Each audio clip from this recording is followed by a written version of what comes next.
Ladies and gentlemen of the press, we have a statement as Azimio Coalition, One Kenya, which I'm going to read. Today, Honorable William Samuel Ruto, my opponent in last year's presidential contest, has issued what I regard as an important statement. No, it's a little bit. Sorry. Down a bit, yeah. Yeah, it's okay. There you Yeah. are. Yeah, go slowly. Well, I'll begin again. Today, Honorable William Samuel Ruto, who was my opponent in the last year's elections, has issued what I regard as an important statement since the election. We have... One second.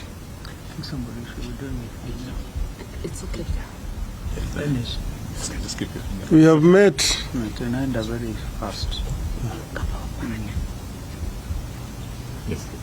We have met and listened to a diverse group of Kenyans, including religious leaders from all faiths, about the crisis facing our country today. They have implored us to give dialogue, especially during these holy periods of Easter and Ramadan. It is in this context that we make this counter-offer to Hon. Ruto's call for dialogue. Mr. Ruto has asked me and Azimio to enter into a constitutional, open-ended and binding dialogue with this government to find a resolution to the issues that we in Azimio have raised about the last year's election and the key governance and cost of living issues facing our country. As Kenyans know, we disputed the 2022 election results declared by the then IBC chairman, Wafula Chebukati, and a minority of 2 commissioners against the express decision of a majority of 4 commissioners to reject those results. To our consternation, the Supreme Court unfortunately agreed with the IBC.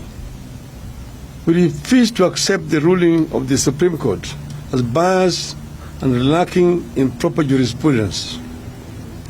Since then, we have widely consulted with the people of Kenya throughout the width and breadth of this great country of ours. We have held rallies and more recently demonstrations in Nairobi and elsewhere. We believe that the people of this country understand the danger we face as a country.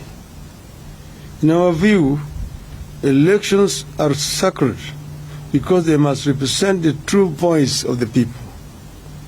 We have raised the key issues that we face as a country, including the electoral injustice, the cost of living, the legitimacy of the IBC, the opening of the server for a forensic audit, the savage attacks on media and innocent civilians by the police, and the viability of our democracy, including buying off of members of parliament. We have said that members of parliament, once elected in political parties, must carry that mandate for the rest of the life of that parliament. I believe that Kenya is today facing its worst crisis in decades, out of which we could recover or go the way of other failed states. As leaders, it is our responsibility in Azimio,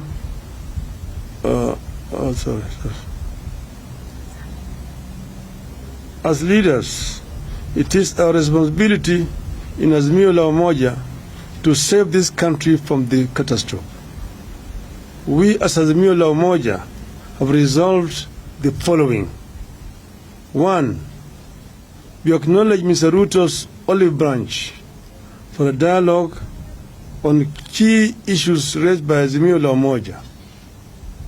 To us, this is a positive development. 2. We agree that a balanced parliamentary process, co-chaired by both sides and backed by experts from outside, should proceed. In our view, this committee must be composed with immediate effect, with strict deadlines for resolving the crisis facing the country. 4. In accepting the call for the dialogue, we ask that all arrests and prosecutions related to our demonstrations be stopped with immediate effect. In view of the foregoing, we stand down our demonstrations for Monday, that is tomorrow, April 3rd, 2023. 6.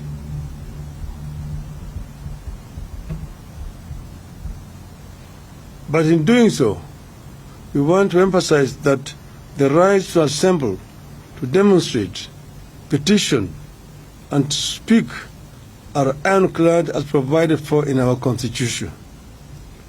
7. Therefore, we reserve our rights to call for demonstrations should this process not bear fruit. Should there be no meaningful engagement or response from Hon Ruto to our counter-offer, we resolve to resume our demonstrations after 1 week.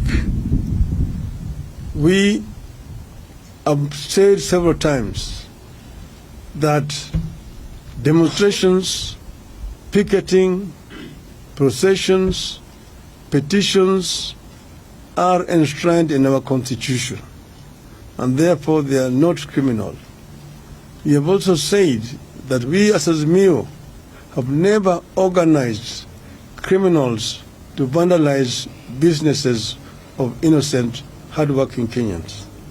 This is the work of our distractors.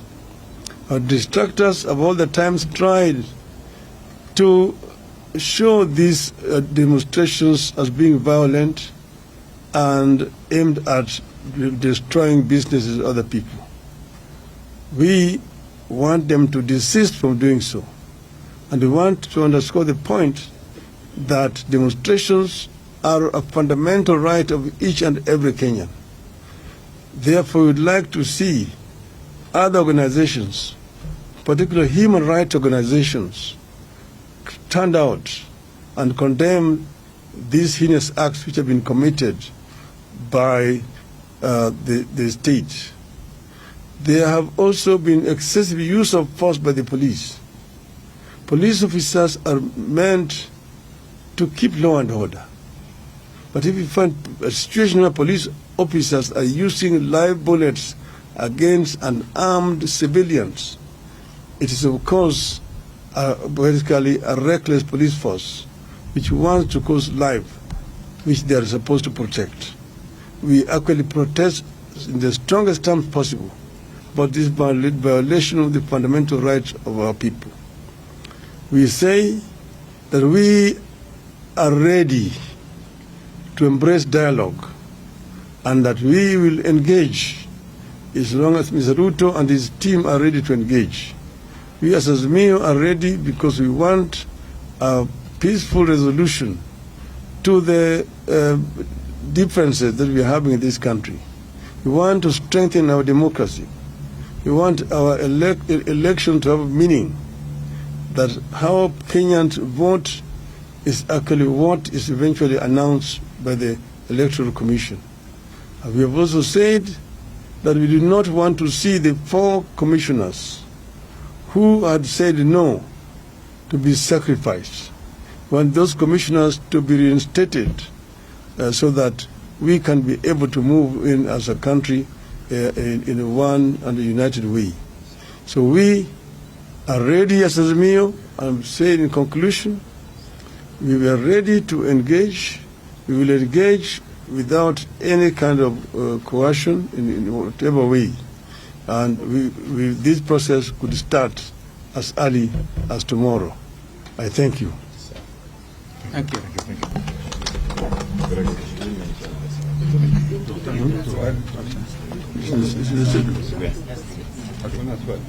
Yeah. There's any question? No questions. Fantastic. Do you have any questions? Yes. No, they don't. They don't have. My name is Brian Mushiri from NTV. What is your position on the cost of living? Because there are some who engaged in the weekly protest because of the high cost of living that the country is currently experiencing. That is contained in the statement. You have stated clearly as one of our irreducible minimum demands. And we are saying that when we engage in a bipartisan manner, we will raise this issue of the cost of living so that we can be able to alleviate the suffering of our people. We have said that at times like this, we should go back to subsidies which were being applied by the former regime so that the cost of living can come down to the majority of our people. So that is it's not compromisable. It is one of our irreducible minimums. Thank you. Good. Thank you. Thank you very much. Well done.